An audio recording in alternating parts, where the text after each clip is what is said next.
బ్యాంకులల్లా లోన్లు తీసుకునేటప్పుడు మంచిగానే అనిపిస్తుంది, కానీ తీసుకున్న లోన్లు ఏళ్ళకేళ్ళు కట్టాలంటే ఏడుపు వస్తుంటుంది. గట్నే మధ్యప్రదేశ్ నుండి ఒక ఆయనే బ్యాంకులో 1,40,00,000 లోన్ తీసుకున్నట.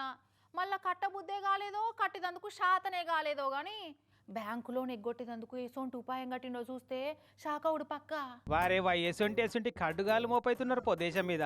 కారు దించి కొత్తల్లుని పట్టుకొచ్చినట్టు పట్టుకొస్తున్నారు చూడు ఈ నల్లబనినోని. చూస్తే సింపుల్ గానే అవపడుతుంది కానీ వీడు మామూలోడు కాదుళ్ళు. బిజినెస్ చేసుకొని బతుకుతాడని లోన్ ఇచ్చిన బ్యాంకునే బురిడి కొట్టేందుకు పెద్ద ప్లాన్ వేసిండట. అసలు ముచ్చట ఏంటంటే మధ్యప్రదేశ్ రాష్ట్రం రాజ్గఢ్ లో ఉండే మహేష్ సోని అనే కమలం పార్టీ లీడర్ కొడుకట ఈ విశాల్ సోని అనేటోడు. అయితే బ్యాంకులకి వెళ్ళి 1,40,00,000 లోన్ తీసుకొని మళ్ళా తిరిగి కడతందుకు మనసొప్పక మైండ్ బ్లోయింగ్ ప్లాన్ ఇంప్లిమెంట్ చేసిండు. మనిషి బతుకుంటే బ్యాంక్ లోన్ కట్టాలి, అదే మనిషి కాలం చేస్తే కట్టే అక్కరే ఉండదు కదా. అందుకే కారుతో సహా కాళీసింధు నదిలో మునిగిపోయినట్టు నాటకం ఆడిండట. ఊరికి పోయేత్తా నిన్న పోయిన మా కొడుకు ఇప్పటికి కూడా ఇంకా ఇల్లు చేరలేదు సారు, ఫోన్ చేసినా కలుగుతలేదు, మాకెందుకు భయం అవుతుంది సార్ అని కంప్లైంట్ ఇచ్చిరట ఈ విశాల్ సోని గాని తల్లిదండ్రులంతా. ఇక అదివర సంది వీని జాడ కోసం సీసీ కెమెరాలన్నీ జల్లడబడితే కారు అయితే ఈ నదికి పోయినట్టు కనిపెట్టిరు. మళ్ళా అడ్దిక్కు అయితే పోలే, ఆయనతో నదిలో పడిపోయిందా అని దేవులాడితే కారు అయితే దొరికింది. కానీ అందులో మనిషి లేడు. కారును బయట తీసిన కాడికి వెళ్ళి 10 రోజుల పాటు పిచ్చోళ్ళ లెక్క నది మొత్తం 30 కిలోమీటర్ల దూరం దాకా బియ్యంలో ఉసికి గాలిచ్చినట్టు గాలిచ్చిరట పోలీసోళ్ళు.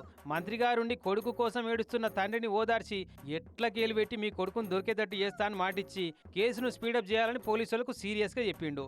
పాపం తిరిగి తిరిగి లెంకి యాస్టకు వచ్చిందట పోలీసు వాళ్ళకి. ఇట్లా కాదని కేసును మరో కోణంలోకి వెళ్ళి ఇన్వెస్టిగేషన్ చేసుడు మొదలుపెట్టిరు. మీవోని phone number, Aadhaar card, PAN కార్డులన్నీ ఈమని తీసుకొని బయోడేటా మొత్తం తీస్తే మనోని పేరు మీద 1,40,00,000 అప్పు ఉందని తెలిసింది. మరి పైసల కోసం ఏమైనా డ్రామా ఆడుతుండా అని ఎక్కడనో అనుమానం కొట్టి ఆఖరి ఫోన్ సిగ్నల్ ఏ టవర్ కాడ ఉందో అని చూస్తే అది మహారాష్ట్రలో ఉందని తేలింది. కారు మునిగిందేమో మధ్యప్రదేశ్లా, సెల్ ఫోన్ సిగ్నల్ మహారాష్ట్రలో ఎందుకు చూపెడుతుంది? ఏదో తేడా కొడుతుంది. దాల్మే జరూర్ కుచ్ కాలా హై అని ఇంటోలను గట్టిగా గదిరిస్తే switch ఇక్కడేస్తే వరండాల light వెలిగినట్టు Maharashtra Sambhajinagar పర్దాపూర్ police స్టేషన్కి వచ్చి నన్ను ఎవరో కిడ్నాప్ చేసిరు సార్, 10 రోజులు కట్టేసిరు, వాళ్ళ కాడికెళ్ళి తప్పించుకొని పారిపోయి వచ్చినా అని ఇంకో కొత్త డ్రామా మొదలు పెట్టినట్ట అక్కడ. అట్లనా ఇక రాబిడ్డ నీ కిడ్నాప్ కథకు మేం క్లైమాక్స్ ఇస్తామని బెదిరిస్తే అసలు ముచ్చట అప్పుడు ఒప్పుకున్నట. నేను బ్యాంక్ లోన్ ఎగ్గొడుతందుకే చచ్చిపోయినట్టు డ్రామా అన్నా అని.